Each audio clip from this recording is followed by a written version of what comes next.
ভাই আমি একজন সৌদি প্রবাসী, সাধারণ কর্মচারী। আমরা এখানে থাকি, অনেক কষ্টে আমাদের দিনকাল কাটে।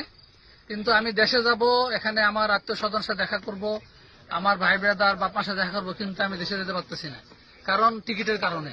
কারণ আগের টিকিট আমাদের আপ ডাউন ছিল 42,000 টাকা দিয়ে আমরা আপ ডাউন করতাম প্রবাসীরা, আমরা রেমিটেন্স যোদ্ধা। এখন বর্তমানে এই ইউনূস সরকার আসার পরে এইটা এখন 1,92,000 টাকা। আমরা তো আশা করছিলাম যে 5 তারিখের পরে শেখ হাসিনা বিদায়ের পরে হয়তো আমরা আরো টিকিটের দাম 42,000 থেকে 30,000 টাকা 25,000 টাকায় নিয়ে আসবো। কিন্তু এখন দেখতেছি যে আমাদের উপরে জুলুম চলতেছে। আমরা এখানে কয় টাকায় বেতন পাই বলেন? এই কয় টাকা বেতনের মধ্যে যদি 1,92,000 টাকা যদি আপ ডাউন টিকিট দিতে হয় আমাদেরকে, তাহলে তো এখানে দেখেন শত শত প্রবাসীরা আছে, এদের পক্ষে তো যে এইভাবে আমরা বেতন নিয়ে আমরা টিকিট কেটে আমাদের দেশে যাওয়া। তাই আমাদের জোর দাবি, এবং আমরা যে এয়ারপোর্টে যাই সেখানে আমাদের একটা বেশি 2টা মোবাইল নিতে দেয় না, এইটাও তো আমাদের জন্য একটা বার্ডেন। এর মধ্যে মনে করেন এই টিকিটের দাম 1,42,000 টাকার কারণে এইখানে অনেক প্রবাসী সৌদি আরবে যারা খেয়ে না খেয়ে দিন কাটাচ্ছে, এরা বলদিয়া মানে যারা পৌরসভার যারা কর্মচারী যারা চাকরি করে, তাদের যে 600 টাকা 700 রিয়াল যে বেতন, এই বেতনের টাকা দিয়ে এরা খাবে না এরা দেশে যাবে আপ ডাউন করবে।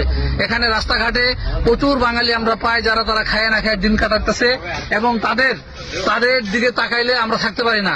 তাই আমাদের জোর দাবি এই ইউনূস সরকারের প্রতি, এই আমাদের যে টিকিট সেই টিকিটের দাম কমানো হোক, এবং আমাদের এয়ারপোর্টের ভিতরে যে আমাদের যে আমরা প্রতিকার চাই, আমরা সম্মান চাই, আমরা প্রবাসীরা আমরা রেমিটেন্স দেই এই দেশে, আমরা যে রেমিটেন্সটা দেই সেই রেমিটেন্সে বাংলাদেশের অর্থনীতির চালিকা শক্তি আমরা।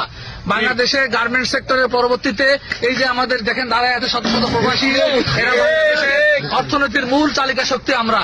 অতএব আমাদের সাথে এয়ারপোর্টে যে নির্যাতন নিপীড়ন করা হয় এর তীব্র নিন্দা জানাই আমরা, এবং আমরা জোর দাবি জানাচ্ছি যদি টিকিটের দাম কমানো না হয় তাহলে এই যে আজকে শত শত প্রবাসী বাঙালিরা আমরা এখানে আছি, আমরা রেমিটেন্স শাটডাউন দিব।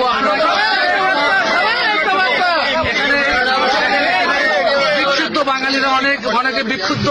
এর মধ্যেই মনে করেন আজকে একটা খবর আসছে যে এই প্রবাসী উপদেষ্টা আসিফ নজরুল রিয়াদে একটা অনুষ্ঠানের মধ্যে বাংলাদেশের কনসাল জেনারেলের অনুষ্ঠানে সেখানে আমাদেরকে নিয়ে একটা অসম্মানজনক কথা বলছে। উনি বলছে যে আপনারা এখানে কেন আসেন, বাংলাদেশে ওই পলাশির বাজার থেকে একটা তরমুজ কিনে সেই তরমুজ ফালা করে বিক্রি করলে আপনারা 300 টাকা কামাতে পারবেন। আপনারা বলেন আমরা যারা মাথার ঘাম পায়ে ফেলে যারা প্রবাসে আমরা আসছি, আমাদের টাকা দিয়ে বাংলাদেশের অর্থনীতি সচল হয়, আমাদেরকে এইভাবে ছোট করার প্রতিবাদে দেখেন আজকে এখানে শত শত প্রবাসী বাঙালিরা এটা যদি নিঃসরণ করা না হয় তাহলে আমরা আগামীতে রেমিটেন্স শাটডাউনের দিকে যাব আমরা ঘোষণা করতেছি। মাহাইল এখানে যারা প্রবাসী সৌদি আরবে যারা আমরা আছি আমাদের তরফ থেকে, এবং অন্য অন্য ডিস্ট্রিক্টে যারা প্রবাসীরা আছেন তাদের প্রতি আমাদের উদাত্ত আহ্বান থাকবে, আপনারাও আমাদের সাথে সাথে রেমিটেন্স শাটডাউন করবেন। কারণ রেমিটেন্স শাটডাউন না করলে আমরা যে 5 তারিখের আগে যে সুফলটা ভোগ করতাম এখন তা আমরা পাচ্ছি না, এখন আমাদের কাছ থেকে টাকা পয়সাগুলা কেড়ে নেওয়া হচ্ছে। তাই আমরা রেমিটেন্স শাটডাউনে যাব ইনশাআল্লাহ। আমিও একমত, আমিও রেমিটেন্স শাটডাউন করে দেবো। আমাদের এয়ারপোর্টে বাংলাদেশ এয়ারপোর্টে যে কোনো মূল্যায়ন পাই না, একজন পাবলিক যেরকম পায় তারপরে আমরা অনেক অত্যাচার নিবেদিত হই। আমরা এয়ারপোর্টে যাই, আমরা একজন প্রবাসী যখন এয়ারপোর্টে যাই মনে হয় আমরা এখানে ভিখারি হইয়া যাইতেছি বাংলাদেশে। এই অবস্থা করে আমাদের সাথে। হ্যাঁ, তাহলে এই অবস্থা যদি আমাদের সাথে এখনো করে তাহলে আমরা রেমিটেন্স একবার শাটডাউন করে দেবো। সমস্ত সৌদি, দুবাই, আরব কান্ট্রি যত প্রবাসী আছে সবাইকে অনুরোধ করবো, সবাই রেমিটেন্স শাটডাউন করে দেন, সবাই রেমিটেন্স শাটডাউন করে দেন, তাহলে এদের নাকে কানি পান। 1,000 টাকা দিয়েছে এখন তাহলে এত বাঁধলো কেপ? তাহলে বলে 95,000 টাকা পড়ছে, 1,95,000 টাকা 1,70,000 সরকার আসার পর থেকে এভাবে যে বাড়ি গেল সেটার অনুভূতিটা প্রকাশ। এই সরকার যদি 1,95,000 1,05,000 যদি করে ফেলায় 1,45,000 হয় তাহলে তো ভয়াবহ। তাহলে তো এই সরকার দিয়ে কি করবেন? দেশে যাবো কেন?